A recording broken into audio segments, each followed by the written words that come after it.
We're looking out the window of the Sands Expo and Convention Center, just passing a little time prior to entering the trade show portion of G2E Global Gaming Expo. This is the world's premier event for the casino gaming industry.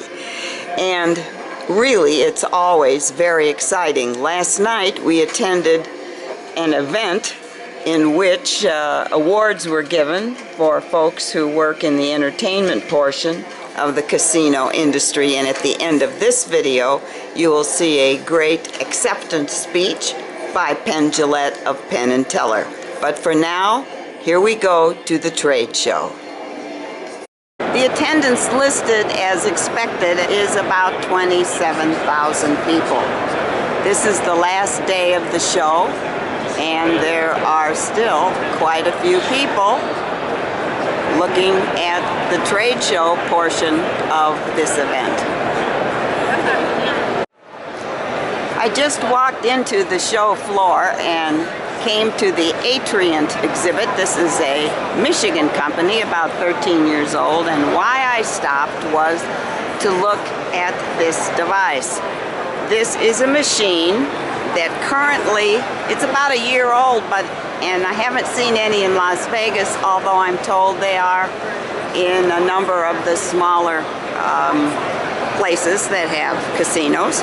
Anyway, what you would do here is come up and input your own information to get a player's card or to get a duplicate card, which would be very convenient. As a gambler, walking way over to the Players Club is sometimes a pain, and sometimes you don't even do it. You just gamble anyway, and our play is not rated, which is not good for the player or the casino. Anyway, I don't know how much this would cost, but it's a great idea, Las Vegas. Buy some of these and install them in great locations of our local casinos so we don't have to walk so far to get a card. I stopped at the Spin Games booth, and this gentleman is explaining to me that what they were presenting at G2E is the idea of younger gamblers, but any gambler could be playing games on their cell phones that are reflected on a screen, and there's no dealer. They could be sitting in very comfortable chairs, having a drink, and playing on their phone with a bunch of other people, so they could see what the other people are doing, making good choices or bad choices. So how has the reception been at this show? There's been some really good interest in it because it's fresh, because all the casinos have this real worry that the audience, the younger generation, aren't as interested in going up to play a slot machine. The demographics who are playing slot machines are my age. Exactly. A lot of female players, a lot of slightly older players who are less interested, and as time goes by, you've got this whole generation who doesn't want to play slot machines. They're happy with table games, they're happy to play blackjack, but people are getting used to playing on their own devices because people are in love with their mobile phones. Okay, really, and you would do this within a casino? All within a casino. So all it's not within. Internet gaming. This is in-venue gaming. In-venue gaming, and you had some other examples. Other examples of in-venue gaming where you play on your own device, and you could be playing in the buffet, you could be playing in line waiting for a big concert. You could be in a concert and waiting for the show to start, so you might play a few games. It's all about being on I can see that. Yeah. Well, thank you very much, and good luck with this. Thank you very much. I stopped at Lightning Gaming because I saw Popeye, and I hadn't seen Popeye before, and I'm told that the Popeye machines by Lightning Gaming are generally not in Nevada, but other places. And then I ran into Adam Parks, is it? And he is actually a gentleman who designs what we see in the machines, and he said he does a lot of the animations. In other words, up here we're seeing, hope you can see that, coins floating down, and that's the part that you work on? I built the balloon, the animations for that. That's in 3D. And he's got a staff of what, 3 people? Yeah. 3 people that might have done the drawing here. You can see that. And you did the moon behind, or? Yeah, all that stuff, the lightning on the sword and all that, and the sparkles in the logo. Well, all that's important is we're losing our money. We want to You want to be entertained, right? We want to be entertained. I'll be darned. Scientific Games is the name of the company that now incorporates Bally, Williams, and let's see, whatever else. They are a big company in this business, and they are crowded with people. Iron Man is here. He doesn't move, but the machine does. And folks are allowed to play with no money going in and no money coming out. Remember Caddyshack? Well, it is now available to play.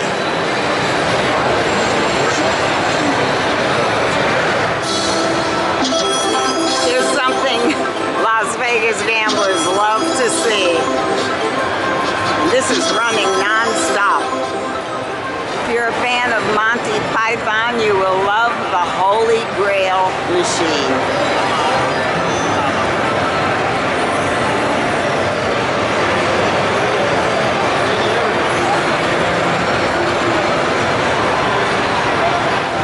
Look at how high this machine is, Elvira. A lot of us like to play the Buffalo machines, the simple old machines, but look what's happened. We can now play a gigantic version with a grand jackpot. If it has a recognizable name, it's now a machine. Here's Dumb and Dumber, and here is the Britney Spears machine. If you are a brand, you can sell it. Pretty soon there'll be a Donald Trump machine. Aha, a photo opportunity associated with the Game of Thrones slot game. Here's a young man either giving away or arranging the pictures. This is what I was looking for. A bunch of games based on Cirque du Soleil characters.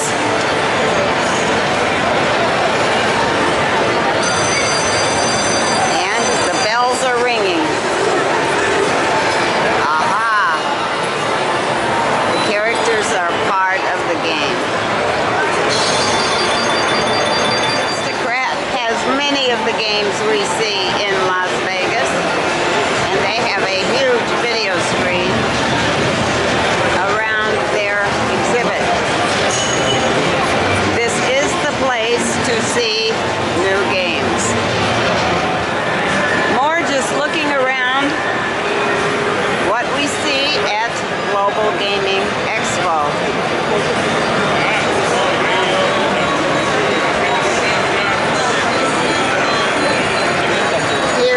Exhibit is called Luxury Gaming. Not so many folks interested in this as are interested in the more mundane kind of gaming.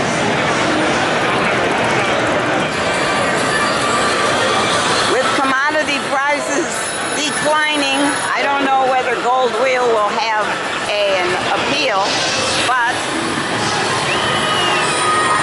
if a winner comes up with $150, that'll help. Interesting sign, Cooper Levinson, attorneys at law, legal and regulatory advisor to Global Gaming Expo. Radra has electronic roulette, and everything is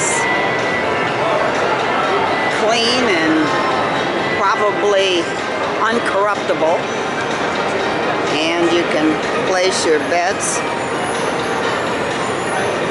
Double bet and we'll start. That's so crazy.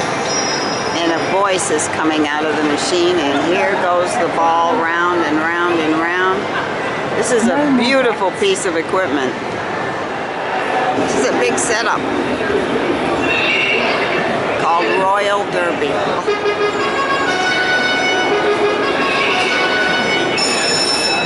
And they're even have an announcer. Number 6 is taking the lead. Getting left to the finish line. Aggressive move. Number 6. Oh, things are changing. Things are changing. Number 5 holding second position.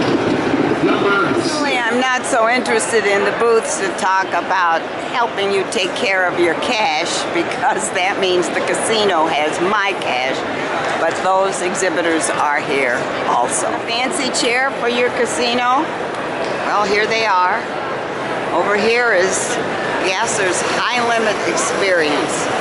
So if you're in the high limit room, you get a much better chair. This is the first year that G2E has a separate ballroom devoted to the integrated resort experience, everything other than gaming. I've heard of Bonkers. This is Lou McGillowitz. He's a comedian, and a couple of other comedians are around. They're available for hire. They're very funny and very nice local guys. Tonight at the Rampart, Vegas. Oh, he's at the Rampart tonight. Whether you can see this is 30 fresh cigars for your casino. No thank you, but others may love them. Just heard a gentleman at one of these booths say, everybody's partied out. So that's probably true. This is the last day of G2E. Wow, this is National Food Group, and they're baking cookies.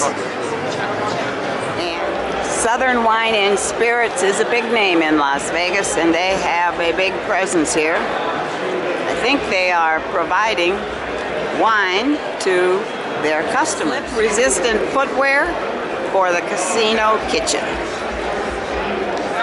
This is a fudge sampler that's very popular.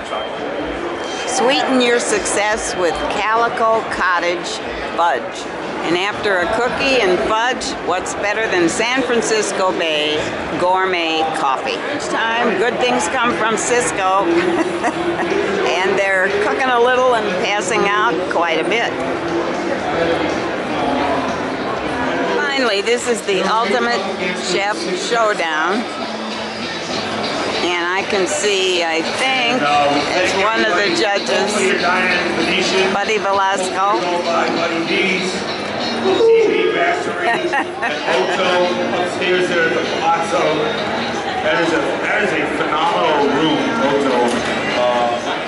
Right? And the winner of this challenge is the person who's going to Italy is Vincent. Congratulations. Great job, Vincent. That hospitality mints, because they had lots of samples here, including some chocolate mints, which seemed very good. And I asked the gentleman here, what is the most popular mint? And it is the buttercream here. And they will print the name of your establishment. I don't know whether you can see that, but this is Bellagio. They make mints for just about everybody in Boone, North Carolina, right? American-made product, and we are glad to celebrate them. As far as samples go, the chocolate are very popular. There are just a few publications for the casino industry. For example, here, and here, and here, and here, and here. Keep going, keep going. Embedded Systems Engineering, Casino Review, Casino Player, Casino Life, and on and on. Here are some programs for the event. Global Gaming Awards. My goodness, your bathroom time could be taken care of for absolutely years. Everybody's got a horse in the presidential race. Gaming employees, make your voices heard in the presidential race. Inform candidates that gaming is a valued community partner in 40 states, delivering benefits that include $240 billion economic impact, 1.7 million jobs, 38 billion in tax revenues, a path to the middle class for workers of all backgrounds and experiences. Get involved, join the American Gaming Association. And with your engagement, candidates will get to know gaming in 2016.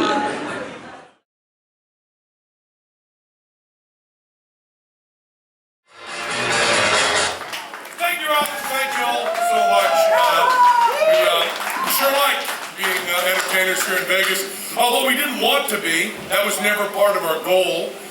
We started together in 1975. It's been 40 years, and by 1985 we'd ended up off Broadway, and then shortly after that on Broadway. And we were New York hipsters. We thought that New York was where we were going to end up.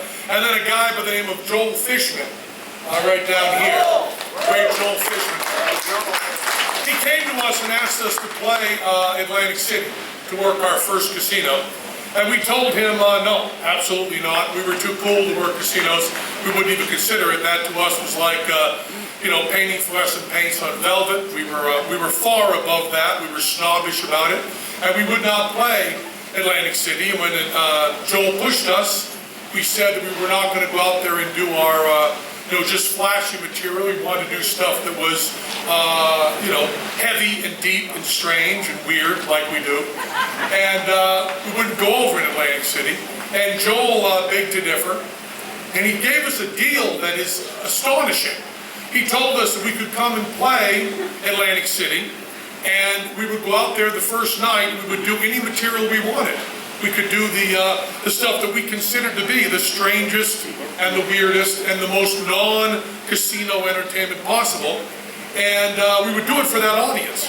And Joel promised us, dig this, that if we did not like doing it, never mind the audience, if we did not like doing our New York hipster act in Atlantic City, that we could just go back to New York, not finish out the week, he'd put another act in there, and we'd still get paid for the full week. Pretty hard offer to turn down. So we went there and we actually tested Atlantic City. We tried to hate performing there. We did stuff that was long, stuff that was what we considered to be smart, long monologues, spaces between tricks, goofy ideas.